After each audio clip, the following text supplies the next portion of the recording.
written as a diamond of Ayurveda. आजच्या guest लेक्चरचा topic आहे applying त्रिगुणा theory for emotional intelligence, stress management and आत्मनिर्भरता. आजचा विद्यार्थी अकॅडमिक प्रेशरमध्ये असतो, career related up and downs सहन करतो, इमोशनल अप अँड डाऊन्स मधून देखील जातो. मग आपल्याला प्रश्न पडतो, how can we consciously enhance sattva, regulate pressures and overcome them in our daily life? याचं उत्तर आज आपल्याला मिळणार आहे. तरी and today we are fortunate to learn this art from a Dr. Deshmukh sir. And now I invite Dr. Prashant Deshmukh sir for enlightening us with his valuable words. Vyavahare सरांना धन्यवाद की त्यांनी मला ही अपॉर्च्युनिटी दिली तुमच्यासोबत सगळ्यांसोबत इंटरॅक्ट करायला. आणि जसं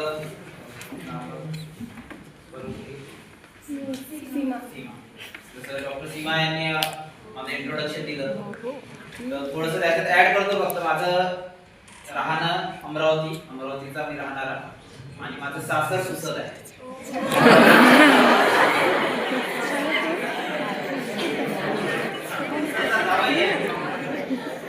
माझं BMS आयुर्वेद कॉलेज यवतमाळवरून झालं. 2003 बॅचचं माझं BMS आहे. PG माझं गव्हर्नमेंट आयुर्वेद कॉलेज पपोरला हिमाचल प्रदेशमधून माझं PG झालं रोमलीमध्ये 2010 मध्ये. त्यानंतर 2013 मध्ये माझं PhD NIH जयपूरवरून झालं. NIH जयपूरवरून PhD केल्यानंतर मी 2 वर्ष हरियाणा स्ट्रेस मॅनेजमेंट कशी करावी त्यासाठी स्ट्रेस काय असते हे माहित असलं पाहिजे म्हणून तुम्हाला एवढा मोठा सिलेबस दिला. पहिले आमचं 100 पानाचं पुस्तक राहायचं पदार्थविज्ञानाचं किंवा इतिहासाचं.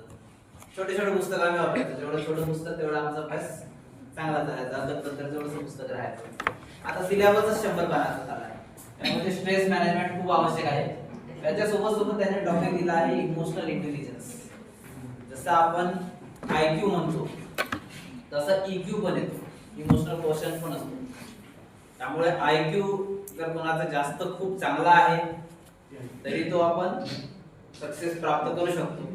पण जर EQ कमी असला तर ते सक्सेस मेंटेन नाही करू शकत. सक्सेस मिळालं तरी मेंटेन नाही करू शकत किंवा EQ जर कमी असला तरी आपण सक्सेस प्राप्त नाही करू शकत.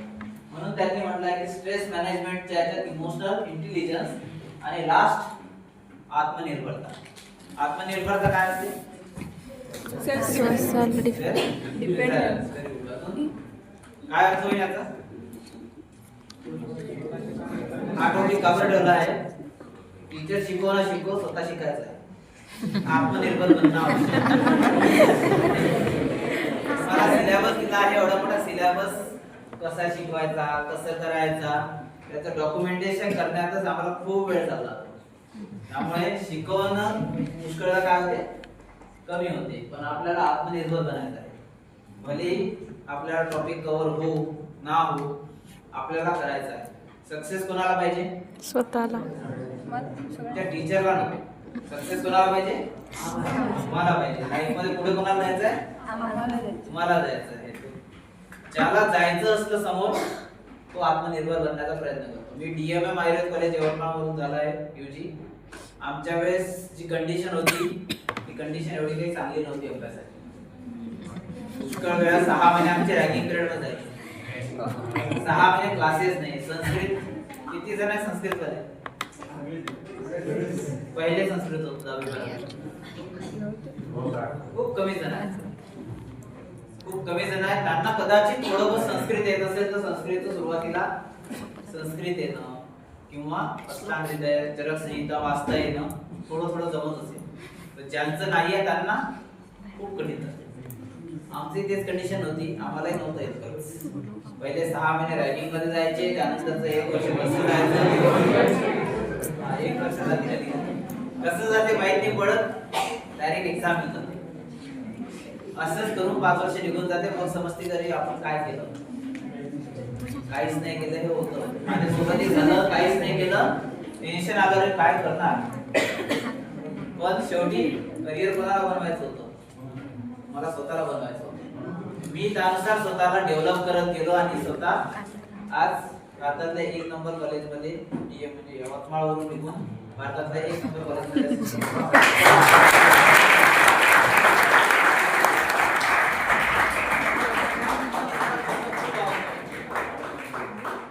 वेळा आपण काय एक्सक्यूजेस देत राहतो, अरे आम्हाला शिकवायला कोणी नाही, किंवा काय तर एक्सक्यूज देतो, माझ्याकडे ऑपॉर्च्युनिटी नाही. अजून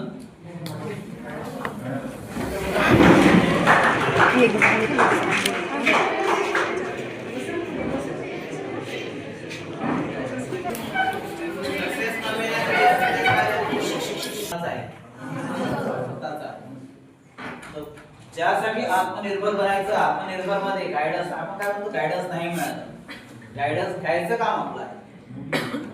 खूप एक्सपिरियन्स असतो आपल्या टीचर पाशी, आपण अनुभवच नाही घेत. मी काय म्हणतो, माझं एकच लेक्चर झालं, रेग्युलर टीचर असूनही एकच लेक्चर झालं. टीचर पाशी खूप काम असतात. मला मी जेव्हा स्टुडंट होतो मी पण तेच करायचो, अरे यार नाही शिकवत. जेव्हा टीचर बनलं तेव्हा माहित झालं की अरे त्यांच्यावर किती प्रेशर असते, त्यांच्यावर किती काम असते, आपल्याला दिसत नाही का. आपण स्टुडंटच्या नजरेने पाहतो टीचरला, तेव्हा आपल्याला वाटते, जेव्हा टीचर बनतो तेव्हा माहित पडते की स्टुडंट अभ्यास नाही. कारण की आपल्याला कमीपणा दिसते नेहमी दुसऱ्यामध्ये, स्वतःमध्ये कधी आपल्याला कमी दिसत नाही. पण आपल्याला स्वतःतली कमी शोधणं, स्वतःला त्यासाठी डेव्हलप करणं खूप आवश्यक असते. म्हणून हे टॉपिक दिलेले आहे आत्मनिर्भरता. लेक्चरची सुरुवात करतो. धन्वंतरी, आद्य दैवत, त्यानंतर गुरु ब्रह्मा गुरु विष्णू गुरु देव महेश्वरा गुरु साक्षात परब्रह्म तस्मै श्री गुरुदेव नमः. आता हा फोटो का ठेवला आहे, हे स्ट्रेस मॅनेजमेंट साठी खूप आवश्यक आहे.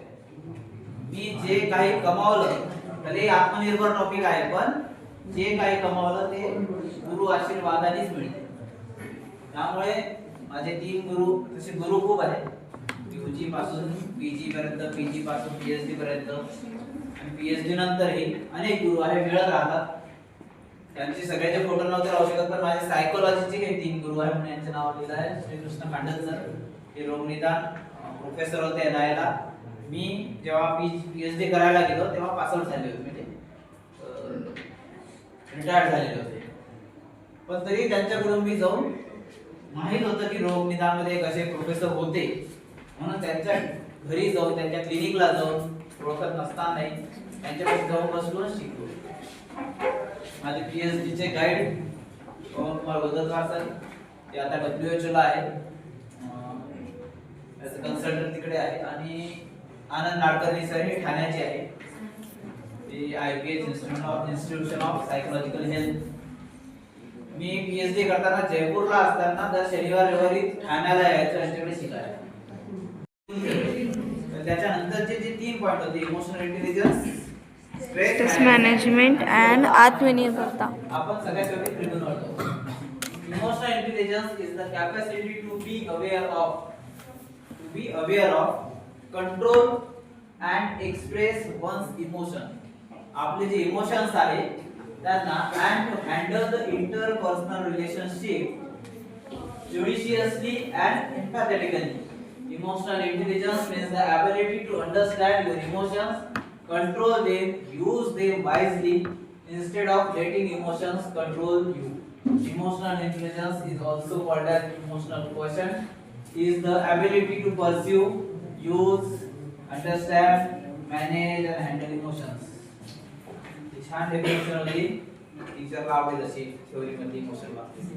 पण चतुराबाईंपेक्षा आपल्याला इमोशन आवडते रचडदार छानछडवाले इमोशन. काय आहे इमोशन? एकाच त्याच्यात आपल्याला इमोशन दिसतोय, एक जण चिडून रागवत आहे, कोणतं रडत आहे, सॅडनेस, वडील ओरडत आहे, काय ना सॅडनेस, खूप राग येतो, अँगर इज इमोशन. अँगरला राग आल्यानंतर बॉडी ऍक्टिव्हिटी मध्ये त्याला एक्सप्रेस करणं, अनॉयन्स होणं, फ्रस्ट्रेशन होणं, इरिटेशन होणं, हे सगळे इमोशन्स आहेत. या फोटो मध्ये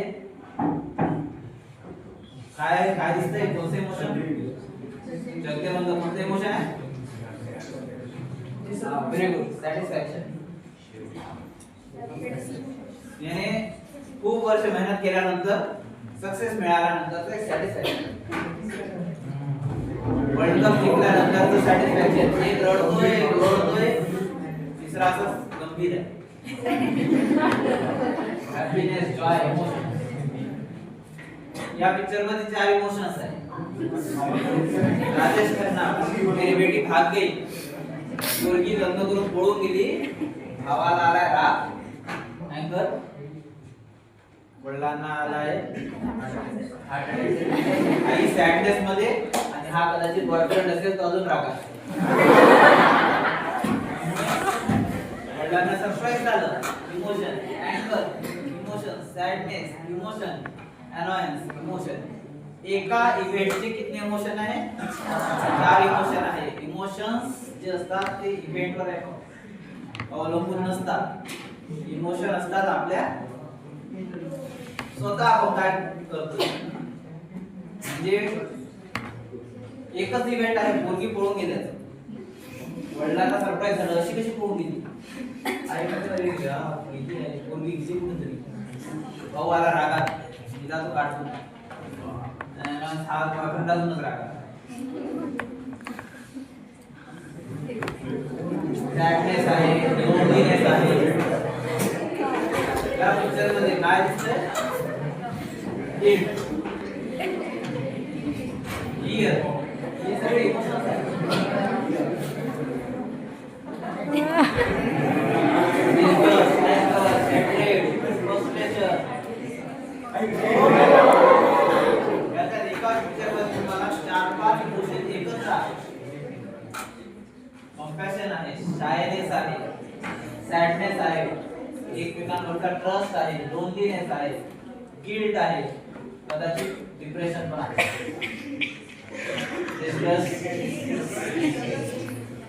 आणि हे तुम्ही आहात.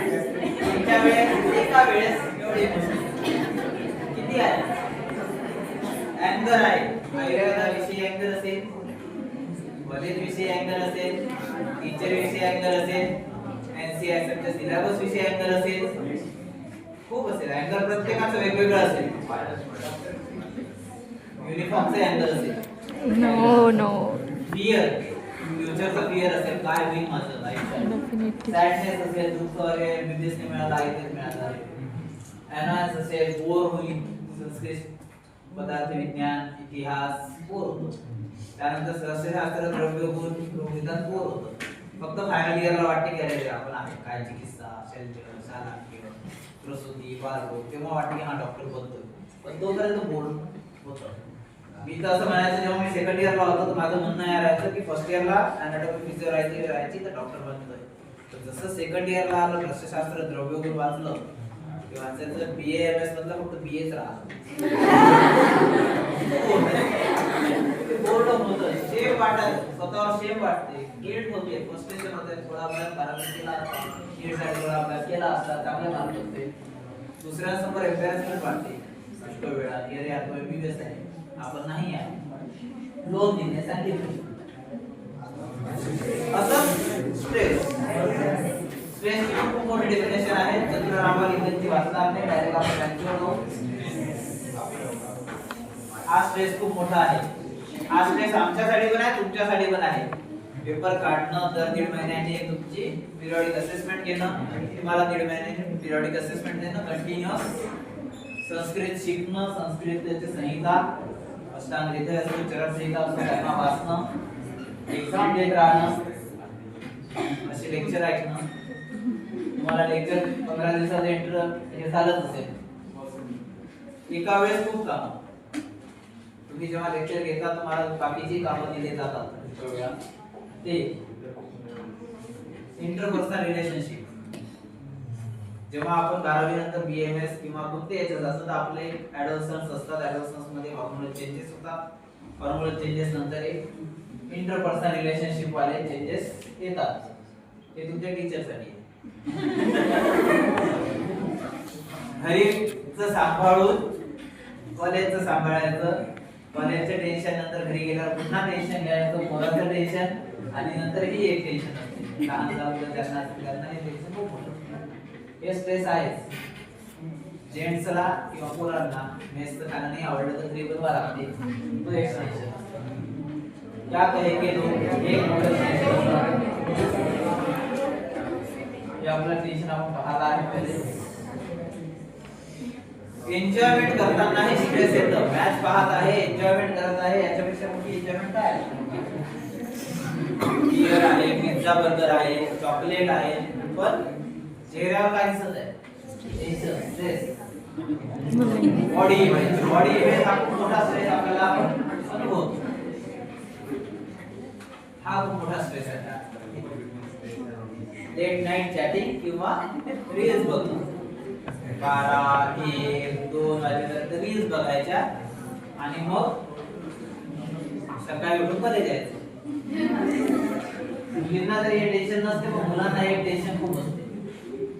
बाईकची चाबी कुठे ठेवली आहे, मुलींना चष्मा कुठे ठेवला आहे, सापडत नाही. मग इथं आल्यावर राबवता टीचर, लेट का आला रे, कुठे होता रे, ते स्ट्रेस. काही स्ट्रेस असतात जे स्ट्रेस पॉवर्टी लाईफ लॉंग चालते, तेवढा चेंज नाही होऊ शकत. फिअर ऑफ फेल्युअर हे लाईफ लॉंग चालते. एक्झाम वाला स्ट्रेस असते आणि हेल्थ इश्यू हे परमनंट वाले स्ट्रेस असतात.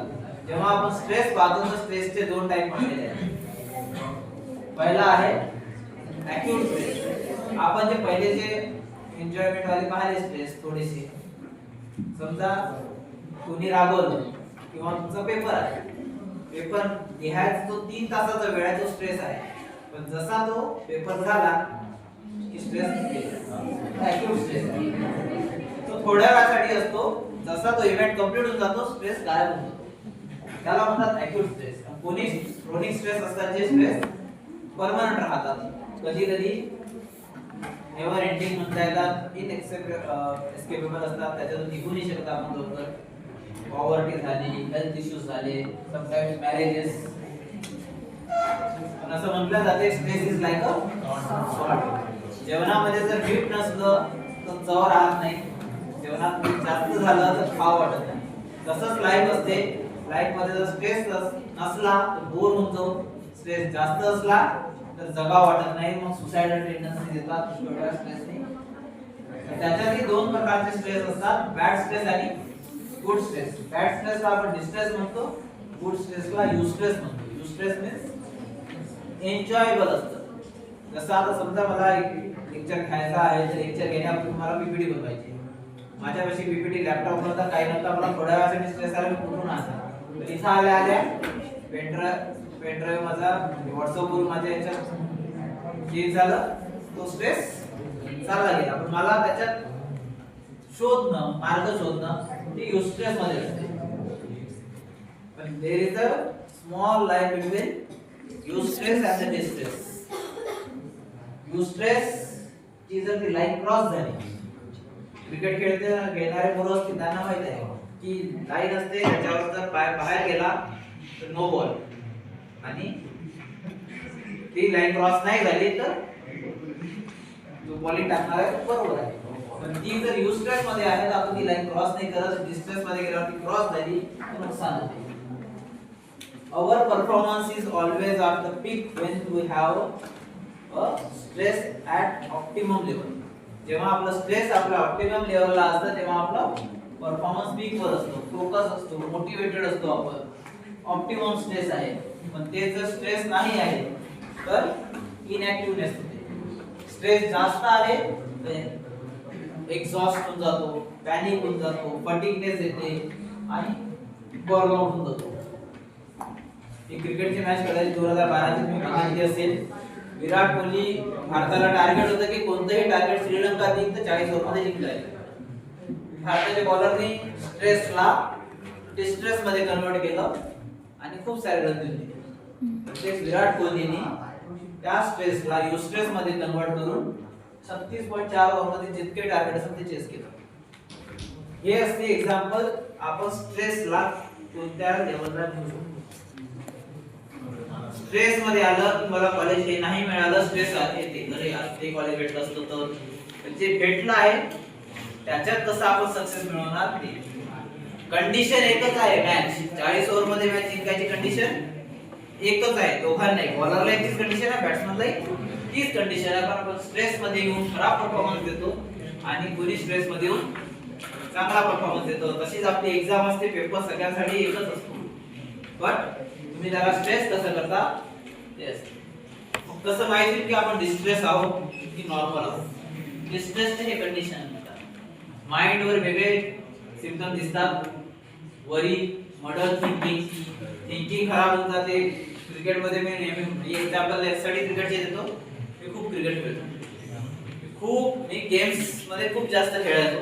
त्यामुळे माझ्या याच्यात एक्झाम्पल्स मध्ये क्रिकेटच येतो. मूवी पाहणारे असतात त्यांच्या एक्झाम्पल मध्ये मूवी येते. अभ्यास करणारे असतात त्यांच्या एक्झाम्पल मध्ये ते येते. मी एक बिलकुल बॅक बेंचर होतो. ते मागे बसलेले आहे ना, बस बॅक बेंचर होतो मी. विचार पण मी स्ट्रेसला कसं मॅनेज केलं ते खूप मॉडर्न थिंकिंग येते, इम्पेअर जजमेंट येते. मला काय करायचं आहे काय नाही करायचं आहे नाही समजत. नाईटमेअर्स येतात, त्याचे डिसिजन्स होतात, निगेटिव्हिटी येते. बिहेवियर मध्ये गेलं तर स्मोकिंग, ड्रिंकिंग हे सिम्पटम येणं सुरू होऊन जातात. डिप्रेशन मध्ये रेस्टलेसनेस होतात, insomnia, loss of sex drive, loss of emotion मध्ये गेलं तर लॉस ऑफ कॉन्फिडन्स होऊन जाते. इरिटेबिलिटी होते, एंजाइटी येते, हेडेक होते. लास्ट टॉपिक होता त्यातला आत्मनिर्भरता. तुम्ही पहिले समजलं होतं सेल्फ रिलायन्स. ठीक आहे, कन्सेप्ट ऑफ मन त्यासाठी आला. आत्मनिर्भरता means the self reliance is the ability to adopt misfortune. जे काही आपल्यासोबत वाईट घडलं आहे त्या कंडिशनला अडॉप्ट करणं. Change by bouncing back from the adversities. ज्या पण ॲडव्हर्सिटीज आपल्याला आल्या आहेत त्याच्यापासून बाउन्सिंग बॅक करायचं, त्या स्ट्रेस पासून निघायचं. It's a dynamic process. एक दिवसाचं काम नाही आहे. It is a dynamic process आहे, कंटिन्यूअस प्रोसेस आहे. तुमचा सीबीडीसी कोर्स काय असतो? फुल फॉर्म माहिती आहे का सीबीडीसी चा? कॉग्निटिव्ह बिहेवियरल नाही, सीबीडीसी जो तुमचा सिलेबस आहे तो ते सीबीडी हे झालाय, कॉग्निटिव्ह बिहेवियरल थेरपी सीबीडी झाला. काय आहे सीबीडीसी कोर्स कोणता असतो? डायनामिक करिक्युलम आहे. कॉम्पिटन्सी बेस्ड डायनामिक करिक्युलम आहे. तो एक दिवसात होणारा काम नाही आहे. कॉम्पिटन्सी बनवणे एक दिवसाचं काम नाही आहे. It is a dynamic process that involves using the internal strength and coping strategy to navigate the challenges. जे challenges आपल्याला मिळत आहे त्यांना navigate करणं. त्यासाठी आयुर्वेदाने किंवा NCIRT टॉपिक दिला आहे कन्सेप्ट ऑफ मन. त्रिगुण थेरपी. त्रिगुण कोणते आहे? सत्व, रज आणि तम. सत्व, रज आणि तम साठी आपल्याला का बरं असं जोडलेलं आहे हे खूप महत्त्वाचं आहे की इमोशनल इंटेलिजन्स, स्ट्रेस मॅनेजमेंट, आत्मनिर्भरता याला कन्सेप्ट ऑफ मन सोबत त्रिगुण थेरपी सोबत का जोडलं आहे? कारण की मॉडर्न मध्ये स्ट्रेस, डिप्रेशन, एन्झायटी किंवा बाकी गोष्टींची कोणतीच ट्रीटमेंट नाही. ते काय करतात तर तुम्हाला अँटी डिप्रेसिव्ह मेडिसिन देतील. एन्झायटी होत आहे तर थिंकिंग प्रोसेसला थांबवायची मेडिसिन देतील. ते अजून आपल्या थिंकिंगला खराब करतात. पण आयुर्वेदामध्ये इतकं जबरदस्त दिलेलं आहे की मन काय असते तर मन जे सांगितलं आहे. महाभारतात एक हे आहे गाणं आहे पहिले, मी कदाचित ऐकलं असेल, मॅडमने ऐकलं असेल. मन जे असते ते शरीर आत्माच्या मध्ये असते. मन एक हे असते, रथ असते ना, त्यासाठी म्हणतात मन इस शरीर रूपी रथ का सारथी. मन है इस शरीर रूपी रथ का सारथी, शरीर को अपने गंतव्य तक ले जाए. और आपल्या जी आपली फायनल डेस्टिनेशन असते लाईफची त्याच्यापर्यंत घेऊन जायचं काम कोणाचं आहे तर मनाचं आहे. त्या शरीराला तिथपर्यंत नेणं. शरीर और आत्मा के बीच में मन अपने खेल रचाए. इंद्रिय है इस रथ के घोडे. म्हणून ते रथाचे घोडे 5 असतात. ते 5 कर्मेंद्रिय आहे, 5 ज्ञानेंद्रिय आहे. त्या रथाला ते म्हणतात की 5 घोडे आहे, 5 इंद्रिय आहे, 5 कर्मेंद्रिय, 5 ज्ञानेंद्रिय. पण मन आहे त्यांच्यामध्ये. आत्मा और शरीर के बीच में मन अपने खेल रचाए. जिसने अपने मन को वश में किया वही व्यक्ति मोक्ष को पाए. मोक्ष मीन्स आपला जे पण आपल्याला प्राप्त करायचं आहे ते. तर हे मोक्ष प्राप्तीसाठी काय काय सांगितलं आहे? चिंत्य विचार योगिय ध्येय संकल्प यत् किंचित मनस ध्येय तत् सर्वही अर्थसंगित. मनाचे 5 अर्थ सांगितले. चिंत्य म्हणजे काय आहे? Things require thoughts. ज्या गोष्टींची चिंता करायला पाहिजे. आपण रसव स्रोतसाचे जेव्हा पाहतो त्याच्यात लिहिलं आहे चिंतनांचं असं चिंतनात्मक हे तू सांगितलं आहे. चिंत्य मीन्स ज्या गोष्टींची चिंता करायला पाहिजे. काय करायला पाहिजे? तर अकर्तव्यता कर्तव्यता या अकर्तव्य या मनसा चिंतन. काय करायला पाहिजे काय नाही करायला पाहिजे हे समजणं म्हणजे चिंत्य. लिहिलेलं असते सिगरेटच्या डिब्बीवर, it is injurious to the health, smoking causes cancer, पण तरी स्मोकिंग करतात. हे चिंत्य नाही करू शकत. काय करायला पाहिजे काय नाही करायला पाहिजे ते समजणं चिंत्य हीच काम आहे. विचार उपपत्ती अनुपत्ती यत् उच्यते. हे केलं तर मला काय सक्सेस मिळेल? मी जर अभ्यास केला तर मला सक्सेस मिळेल, नाही केला एन्जॉयमेंट केली पुढे जाऊन मेहनत करावी लागते. ती विचार रिझनिंग हायपोथेसिस बनवणं की काय आहे, मी जर असं केलं तर कसं होईल, असं नाही केलं तर कसं होईल, हायपोथेसिस बनवणं हे उय्याचं काम आहे. ध्येय आपल्याला त्या विषयाकडे प्रवृत्त करणं हे ध्येयाचं काम आहे. संकल्प डिटर्मिनेशन करणं की मला ते मिळवायचं असेल तर मला आज 15 तास अभ्यास करावा लागेल, आज 12 तास अभ्यास करावा लागेल. मी जेव्हा यवतमाळवरून BAMS झालं, मेडिकल ऑफिसरच्या इंटरव्ह्यूला गेलो. इंटरव्ह्यूला माझे 56% होते. Final year 56%. मी बॅक बेंचर होतो पहिले सांगितलं. माझे 56% होते. मला गायनी मध्ये प्रसूतीमध्ये ग्रेस निघाला, कमाल पास झालेलो. मी प्रॉपर नव्हतो, मी शेवटच्या 4 मधला होतो. 50च्या बॅच मध्ये लास्ट जे 4 जण होतो त्या 4 मध्ये माझं नाव होतं. Bottom 4 not front 4. ठीक आहे, पहिला टॉपर 4 मध्ये नव्हतो, पण ते जे 4 आम्ही होतो, किशोर बोतकर, मी, निलेश खंडेलवाल आणि इरफान शेख, हे 4 जण आम्ही लास्ट 4 होतो. आज आम्ही 4 जण गव्हर्नमेंट मधून पीजी करणारे आहे. वरचे 46 जण होतो.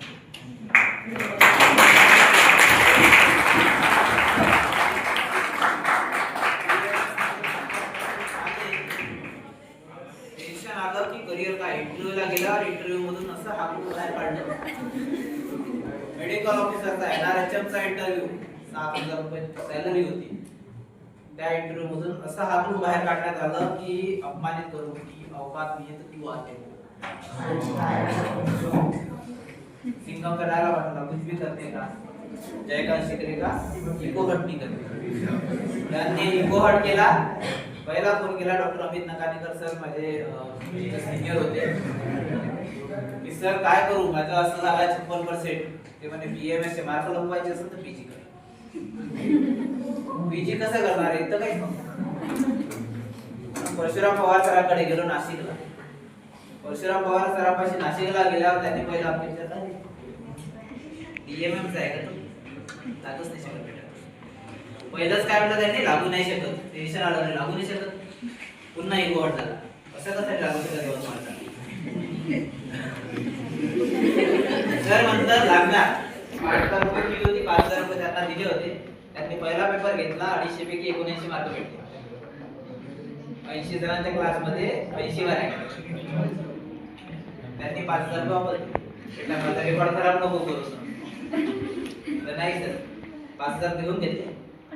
तर म्हणजे सर बसेल मी क्लासमध्ये. मी सरांच्या क्लासमध्ये शेवटच्या बेंचवर बसलो राहतो आणि गव्हर्नमेंटची सीट काढून सरांना म्हणजे सर लागलो पीजी.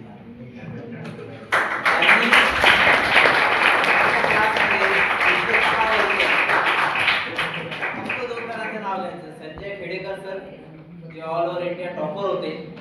लहू पाटील जो ऑल ओव्हर इंडिया टॉपर होता.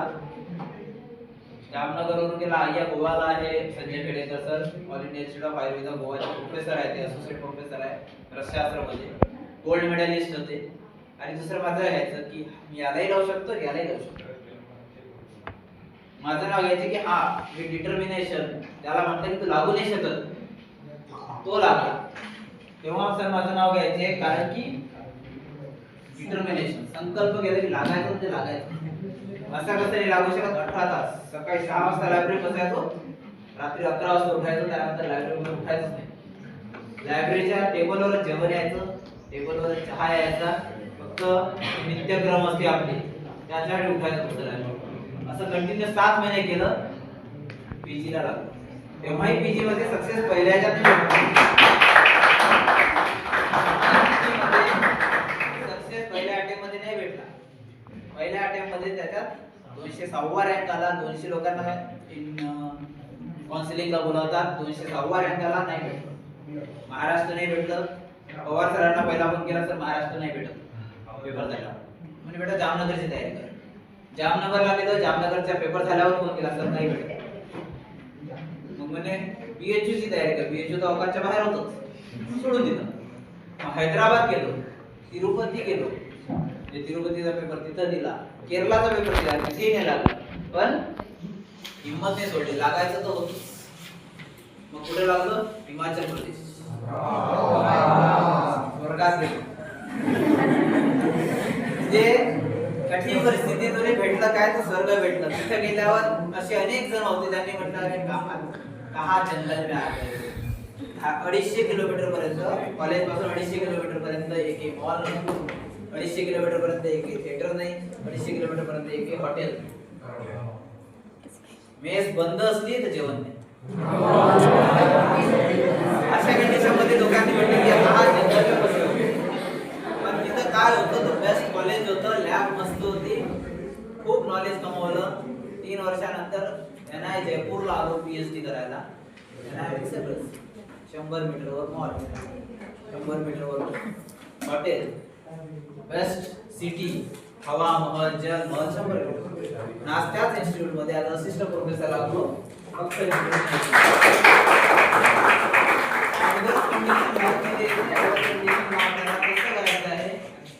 सगळ्यात चांगली चिकित्सा सांगितली आहे कंट्रोल ऑफ द सेन्सेस. आपल्या मनावर कंट्रोल ठेवणं, इंद्रियाची ग्रह करणं, स्वस्थ निग्रह मनसा कर्म अनिष्ट विषय प्रसृतम. अनिष्ट गोष्टीकडे, ज्या गोष्टी आपल्या कामाच्या नाही आहे त्या गोष्टीकडे लगेच आपण अट्रॅक्ट होतो. हिमाचल मध्ये त्यांनी म्हटलं की काय आहे, जंगल आहे, काहीच नाही आहे. असे खूप जण होते, अरे कुछ भी नहीं यार, यहाँ पे करने के लिए कुछ भी नहीं. अरे भाऊ एवढं मोठं हॉस्पिटल आहे ना, त्या हॉस्पिटल मध्ये वेळच वेळ आहे. मोबाईल नाही, इंटरनेट नव्हतं, मोबाईल नाही, मॉल नाही, पिक्चर पाहायचा नाही, थिएटर नाही, काय नाही. मग काय करायचं? 3 वर्ष फक्त अभ्यास करा. आणि एवढा अभ्यास केला की भारतातल्या चांगल्या लोकविधांमध्ये नाव येते. त्याच कंडिशनला जर मी विपरीत परिस्थिती घेतली असती तर कदाचित मी वाईट संगतीत राहिलो. कारण की हिमाचलमध्ये मस्त असते, दारू भेटते, नॉनव्हेज, दारू, काहीच नाही. तिथं काय करणार आहे लोक? जुआ खेळतात, एन्जॉय करतात. पण ते अनिष्ट वस्तूकडे जर मी प्रवृत्त झालो तर माझं लाईफ बर्बाद झालं असतं. इष्ट वस्तूकडे मी प्रवृत्त झालो त्यामुळे समोर. त्यासाठी स्वतःला कसं बनवायचं, सत्वसार बनवणं खूप आवश्यक असते. सत्वसार आपण नाही बनवू शकत, पण सत्वसार बनणं खूप आवश्यक असते. याच्यातले सत्वसार व्यक्तीचे जेवढे गुण सांगितले आहे, 2-4 गुण जरी आपल्या आतमध्ये आले तर आपण सक्सेस मिळू शकतो. स्मृतिमंत, गुड मेमरी असायला पाहिजे, भक्तिमंत असायला पाहिजे, जे काय भेटतं त्याच्या डिवोशननी असायला पाहिजे, कृतज्ञ असायला पाहिजे, ग्रेटफुल. मला आयुर्वेद भेटलं, हे कॉलेज भेटलं, त्यासाठी ग्रेटफुल. खूप जणांना ते पण नाही भेटलेलं असते. ग्रेटफुल असणं, प्युरिटी, शुची असायला पाहिजे, वाईज असायला पाहिजे, प्राज्ञ, महोत्साह, एन्थुसियाझम असायला पाहिजे, मोटिवेट असायला पाहिजे, स्किल आपल्यामध्ये तेवढं असलं पाहिजे की कोणत्याही कंडिशन मध्ये करेजियस असणं आवश्यक आहे, धीर बुद्धी असणं आवश्यक आहे, समर विक्रांत योग असणं आवश्यक आहे, त्यक्त विषाद असणं आवश्यक आहे, गंभीर बुद्धी असायला पाहिजे, आपला जो कॉन्फिडन्स लेवल आहे तो हाय असायला आवश्यक आहे, चेष्टा एफर्टफुल असायला पाहिजे आणि सिन्सिअरिटी इन ऍक्शन. जे काम करा ते सिन्सिअरली करणं आवश्यक, कल्याणाभी निवेश असणं आवश्यक आहे. तर त्रिगुणा थेरपी काय म्हणते, का बरं दिली आहे त्रिगुणा थेरपी? ते एकच वाक्य आहे, तत्वच शरीरम. जे शरीर आहे ते सत्व आहे. शरीरम ही अपि सत्व अनुभूती. जे आपलं शरीर आहे ते फक्त सत्वावर अवलंबून आहे. रजस तमश्च मानस दोषः. सत्व रजतम मध्ये सत्व व वर शरीर अवलंबून आहे. रज आणि तम हे मानस दोष आहे. दोष कोणात उत्पन्न होतात? ज्याला विकृत करण्याची क्षमता असते. तर हे मानस दोषाचे विकार आहे जे आपण इमोशन्स पाहिले होते. सगळे इमोशन्स बघितले होते आपण स्टार्टिंगला. त्याच्यात काम, क्रोध, लोभ, मोह, ईर्ष्या, मान, मद, शोक, चिंता हे सगळेच्या सगळे जितके इमोशन्स दिलेले आहेत ते सगळे की काय आहे? विकार आहे. विकास नाही, विकार. भय, वर्ष, आदया हे सगळे विकार आहे, व्याधी आहे. पण त्यांना जर आपण कंट्रोल केलं तर ते व्याधी उत्पन्न नाही करत. सात्विक पुरुष कसे असतात? सात्विक आत्मनी गौतम बुद्धांप्रमाणे असतात. राजसिक जे असतात ते प्रमाणे असतात. ब्रेव, एनर्जी खूप असते, ऍक्टिव्हिटी खूप जबरदस्त असते, मुवमेंट खूप जबरदस्त असते, खूप शूर असतात. बट त्यांच्यामध्ये लस्ट, अँगर, self adoring, jealousy, cynicism, cruelty, intolerance to anything आणि देवदास सारखे असतात तामसिक. Inert, inactive, negativity, fearful, dull, apathy, ignorance, depress. पण सत्व पण पाहिजे, रज पण पाहिजे, तम पण पाहिजे. कारण सत्व कशाचं काम करते? प्रकाशकाचं. रज प्रवर्तकाचं, ऍक्टिव्ह करण्याचं. जेव्हा कोणी काही म्हटलं, टेन्शन येते, राग येते, पण ऍक्टिव्हिटी कोण, मुवमेंट कोण देते? प्रवर्तक देते. तर रजस नसलं आपल्या शरीरामध्ये कोणी काय म्हणतो. तम खूप आवश्यक आहे. राग खूप आल्यानंतर स्वतःवर कंट्रोल करणं खूप आवश्यक आहे. त्यामुळे तम नियामकाचं काम करते, अडवण्याचं काम करते, कंट्रोल करण्याचं काम करते. त्यामुळे तिन्ही असणं खूप आवश्यक असते. सत्व, रज आणि तम. सत्ववान सहते सर्व. सत्ववानापाशी सहण्याची क्षमता. आणि किती शिवाय देऊ, कोणी किती बोलू, तो आपला परफॉर्मन्स. सत्ववान सहते सर्व.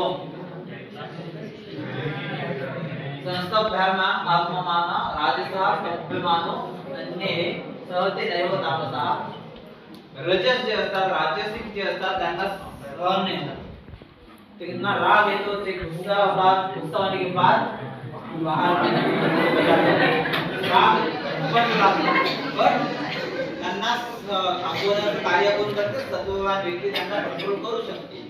राजसिक कितीही रागात आला तर सत्ववान व्यक्ती कंट्रोल करू शकते. माणसाच्या आतमध्ये जो सत्व असते त्या राजसला कंट्रोल करण्याचं काम करू शकते. सत्ववान सत्व नाही, पण तामसिक जे असतात ते काय ते नाही होत, ते नाही होत, ते कधीच नाही. त्यांच्या लाईफ मध्ये काही पण घडलं तर ते काय करतात? ब्लेम करणं सुरू करतात. हा रनआउट स्वतः आला होता. इंद्र मामूला कदाचित तुम्ही पाहिला नसेल, पण इंद्र मामूला रनआउट झाला होता. त्याने शिवा भस्माक्रमाला दिला. चुकी त्याची होती, पण ब्लेम दुसऱ्यावर दिला. ते काही सहन नाही करू शकत, स्वतः इनॅक्टिव्ह असतात. बट काही पण त्यांच्या जीवनात खराब पडलं, अभ्यास करायचा नाही, फेल झालं, पेपरच खराब. पेपर काढणारच बेकार होते, शिकवणारे टीचरच बेकार होते. हा मी जे वाचतो पेपर काढलं नशीबच खराब. हे आपलं हा तामसिक ते दैवत समजता. तामसिक व्यक्ती काय सहन नाही करू. मानस बल काय आहे? तर स्वतःला कसं बनवणं आवश्यक आहे. त्याच्यात अविप्लवकरम, अग्लानिकरम, अहर्षकरम. अविप्लवकरम म्हणजे सुख दुःख हेतू निर्भय विकार शून्यता. सुख अति खुश होणं किंवा अति दुःख होणं. दुःख होणं नॅचरल आहे, सुखी होणं, आनंदी होणं नॅचरल आहे. पण अति सुखी, अति अरे मेरे जैसा तो कोई नहीं, जो कुछ मिला है मेरा ही. विराट कोहली असाच होता. 2014 मध्ये जेव्हा डाऊनफॉल आला मग देव आला नाही, प्रेमानंद बाबाबाई शिकवत. मग तेव्हा आता काय बोलतोय? जे काय मेरे हाथ में कुछ नहीं है, जो कुछ मिला है वो भगवान की. म्हणून पहिली जी स्लाइड होती ती भगवान धन्वंतरीची होती. दुसरी स्लाइड होती ती गुरुची होती. जे काही प्राप्त होते ते स्वतःने मिळवलं, ते गुरुने तिकडून मिळते. त्यासाठी आपल्याला अविप्लवकर करणं खूप आवश्यक आहे. अति सुखी नाही व्हायचं, अति आनंदी नाही व्हायचं, अति दुःखी नाही व्हायचं, इगोही नाही आला पाहिजे, अहंकारही नाही आला पाहिजे. त्यासाठी आवश्यक असते सेल्फ एफिकेसी. सेल्फ एफिकेसी आत्मनिर्भरतेशी जुळून आहे. आमिर खान काय म्हणते 55व्या वर्षी बॉडी फॅट सॅच्युरेशन 149% वर नेला 6 महिन्यात वापस 0% फॅट सॅच्युरेशन करून सेम रोल केला यंग टाइमचा आणि म्हातारपणाचा ऍट द एज ऑफ 55 आणि आपण 20-25व्या वर्षी म्हणतो की अरे माणसांनी 30व्या वर्षी तर आपल्यापासून नाही होणार. इव्हन मी जेव्हा हे एक्झाम्पल देतो तर पुष्कळ म्हणतात उसके पास और काम किया है तसं आपल्या भाषेत खूपच काम. मी एका ठिकाणी हे लेक्चर दिलं त्यानंतर एकाने मला म्हटलं तर सर उसके पास काम है क्या है ऍक्टिंग तो करना है मग आपल्यापाशी काय काम अभ्यासच तर करायचा. तर आपल्यापाशी पण हे असायला पाहिजे की मी करू शकतो. Self efficiency refers to an individual's belief that he or she is capable of performing any task. जो टास्क भेटला आहे त्याला परफॉर्मन्स करण्याची कॅपॅबिलिटी जी असते ती सेल्फ एफिशिएंसी असते. आणि सेल्फ एफिशिएंसी कशी मिळते ते 4 याने आपण वाढवू शकतो 4 याने आपण कमी पण करू शकतो. मास्टरी एक्सपिरियन्सेस मीन्स मी जर डान्स करण्यात एक्सपर्ट आहे मी स्टेजवर जाऊन डान्स कधीही करू शकतो. मी जर बोलायला एक्सपर्ट आहे मी मागील 15 वर्षापासून मराठीत बोललो नाही म्हणजे मी जयपूरला राहतो हिमाचलला राहतो मुंबईला राहतो मी जेव्हाही लेक्चर घेतो हिंदीमध्ये घेतो किंवा इंग्लिशमध्ये घेतो. माझी मराठी एवढी फ्लुएंट जन्मत आहे त्यामुळे ती राहते पण माझे लेक्चर घ्यायसाठी माझी ती फ्लुएन्सी नव्हती. मी आज म्हणतो की आज मराठी होती ना कारण की मास्टर एक्सपिरियन्सेस आहे मला जर शिकवायचं आहे तर ते कसं शिकवायचं आहे. विकॅरियस एक्सपिरियन्सेस मीन्स जर मी डीएमएम मधून एनआय जाऊ शकतो तुम्ही मुसलच्या कॉलेज मधून पण एनआय येऊ शकता. ये विकॅरियस एक्सपीरियंस है ये बॉटम 4 में होते हुए अगर एनआई बोल सकते हैं मैं भी तो टॉपर हूँ मेरे तो 56 नहीं मेरे तो 76% है मी 76% वरून जाऊ शकतो.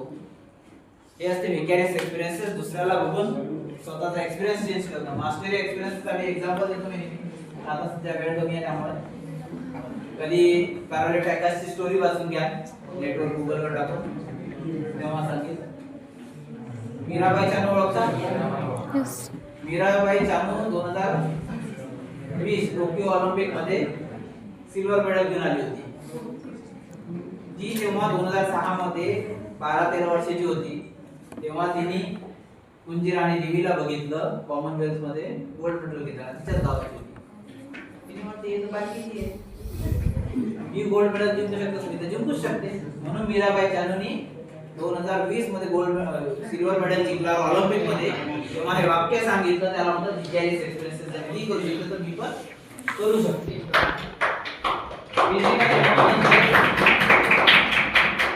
आणि सोशल पर्सुएशन जर तुम्हाला कोणी म्हटलं की तुम्ही नाही करू शकत तर त्या गोष्टीला आपण निगेटिव्हली बघू शकतो की नाही यार एवढा मोठा व्यक्ती म्हणतो की नाही करू शकत तर नाही करू शकत. त्याला आपण पॉझिटिव्हली बघू शकतो की त्यांनी म्हटलं करू नाही शकत तर आपण करून टाकतोय. सोशल पर्सुएशन त्याने आपली सेल्फ एफिशिएंसी हाय होते. किंवा टीचर मोटिवेट करतात यार तू टॉपर आहे करू शकते तू एनआय जाऊ शकते तू आयया जाऊ शकते असं जर म्हणत राहिलं पीजी नागपूरला मिळू शकते आणि पुण्याला मिळू शकते. हे सोशल पर्सुएशन पण सेल्फ एफिशिएंसीला वाढवतं.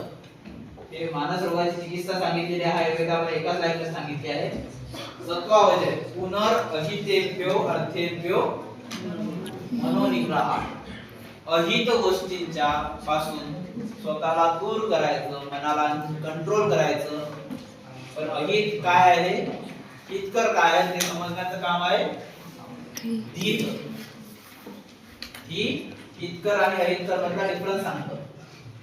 धैर्य त्या हितकर गोष्टीकडे आपल्याला नेतं इथं आपल्याला पेशन्स देतो की आपल्याला हितकर कार्य करायचं कारण की अहितकर गोष्टी कधीही चांगल्या अहितकर गोष्टी कधीही चांगल्या वाटतात. कधी चांगल्या गोष्टी आपल्याला चांगल्या नाही वाटणार. आपल्याला जर म्हणलं की पालकाची भाजी खायची त्याच्यासोबत जर पिझ्झा ठेवला तर आपण पिझ्झा ठेवतो कारण की अहितकर गोष्टीकडे आपलं मन लवकर अट्रॅक्ट होतं. पण धैर्य ते ठेवतं की अहितकरला दूर ठेवतं आणि हितकरला जवळ करण्याचं कार्य करतं. आत्मा असे त्याला कंट्रोल करायचं कंटिन्युअसली लाईफ टाइम साठी त्याला स्मृतीमध्ये ठेवायचं काम आत्मा करते. म्हणून ही धैर्य आत्माची विज्ञान मनोदोष औषधम परम म्हटलं आहे. मनोदोष जितके सांगितलं ते मानस दोष सांगितलं मी काम क्रोध लोभ भय ईर्ष्या हर्षा आदी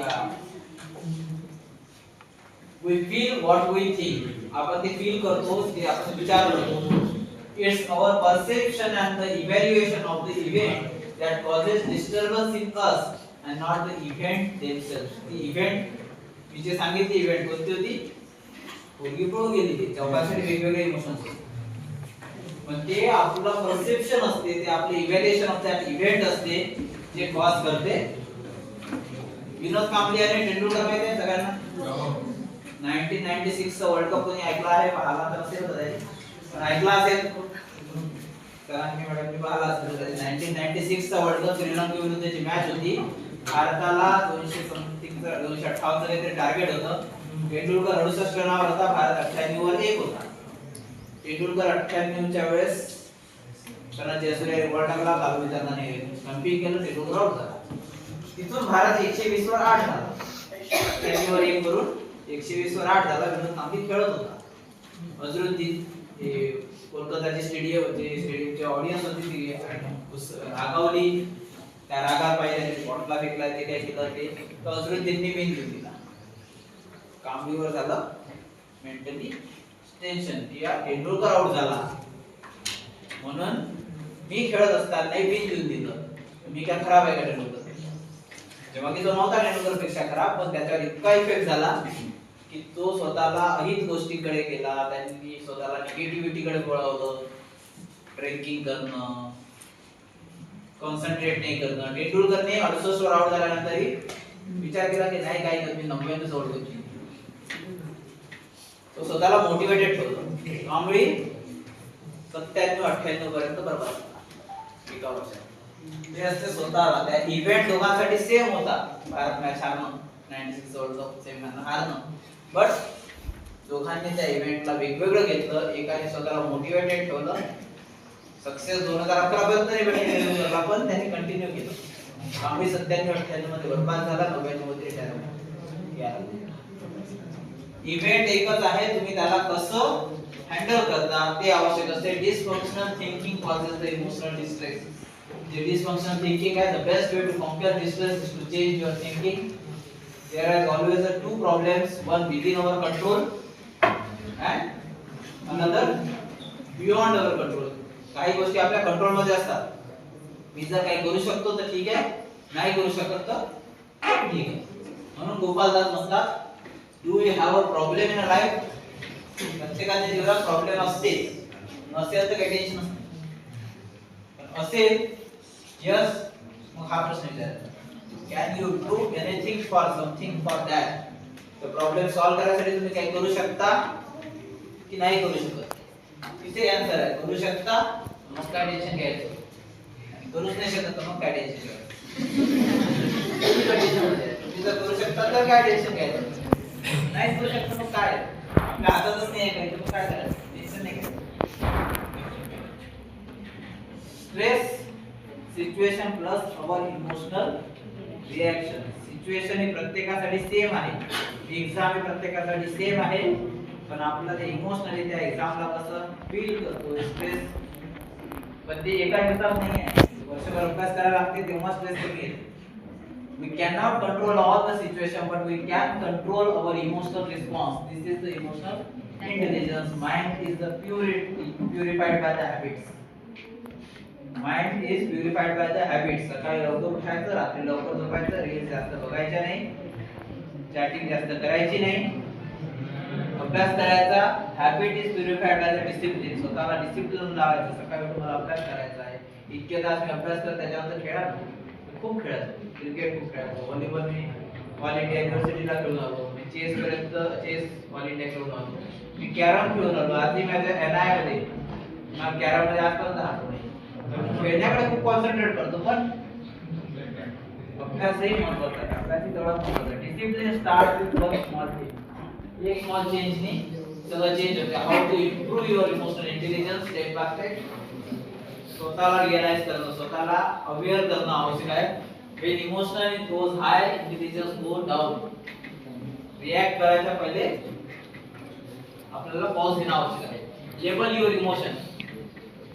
मला राग येत असला तर मला राग येतो, मला राग येतो, मला राग येतो. जेवढा आपण वेळ देतो स्वतःला, जेव्हा त्याला नॉमिनेट करतो आपण, तेव्हा आपला राग कमी होऊन जातो.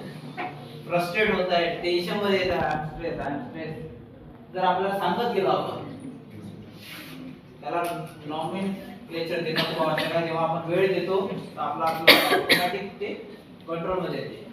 माहिती आहे स्ट्रेस घेणं चुकीचं आहे, तर मग माहिती आहे त्याच्यात राग येणं चुकीचं आहे. पण मला राग यायला लागला तर मी लगेच म्हणून मला राग येतोय, आपण कंट्रोल करतो. कंट्रोल होते, कंट्रोल करणं खूप आवश्यक असते त्यासाठी. Improve empathy, try to see the situation through the others perspective. दुसऱ्याच्या जागेवर स्वतःला ठेवून पाहणं आवश्यक असते. Replace your negative talk with the self talk. In your inner voice is always emotional strength. आत्मनिर्भरता is not just a financial independence, it is emotional, academic and spiritual independence. Take responsibility. I am accountable for my life. मी फक्त स्वतःच जिम्मेदार आहे जे काही मिळवत. चांगलं मिळवलं तर दुसऱ्याला श्रेय द्यायचं, चुकीचं घडलं तर स्वतः. माझ्या जीवनात जे काही चांगलं घडलं ते गुरु आशीर्वादाने, आईच्या आशीर्वादाने, वडिलांच्या आशीर्वादाने, जे कोणी मला चांगले भेटत गेले त्यांच्या आशीर्वादाने मला चांगलं घडलं. पण जे काही वाईट घडत होतं ते फक्त मी रिस्पॉन्सिबल होतो, कारण मी अभ्यास नव्हतो. Does not wait for the motivation, create consistency. Handle failure as a feedback. तुमच्या failure ला as feedback किंवा have self control, इंद्रिय निग्रह असायला पाहिजे आणि unconditional acceptance असायला पाहिजे सिच्युएशनचा स्वतःचा. Why emotional intelligence is important for you? Help to manage stress and the exam pressure, build confidence and focus, improve relationship with the peers and the teachers, make communication polite and effective, help in making correct decisions during confusion, leads to आत्मनिर्भरता. Stress ला उडवणं आवश्यक आहे, नाही तर change your I can't do it to the T काढून टाकायचा. I can do it म्हणता येऊ शकतो, पण it is by step by step. I want to can't do, can't do, want to do मला करायचं आहे. हाऊ डू आय डू, मी कसं करू शकेल, मग मी ट्राय करेल त्यासाठी. ट्राय करता करता I can do, I will do, yes I can do. आपण इथपर्यंत जाऊ शकतो. तेच आहे आत्मनिर्भर बनणं. Thank you very much.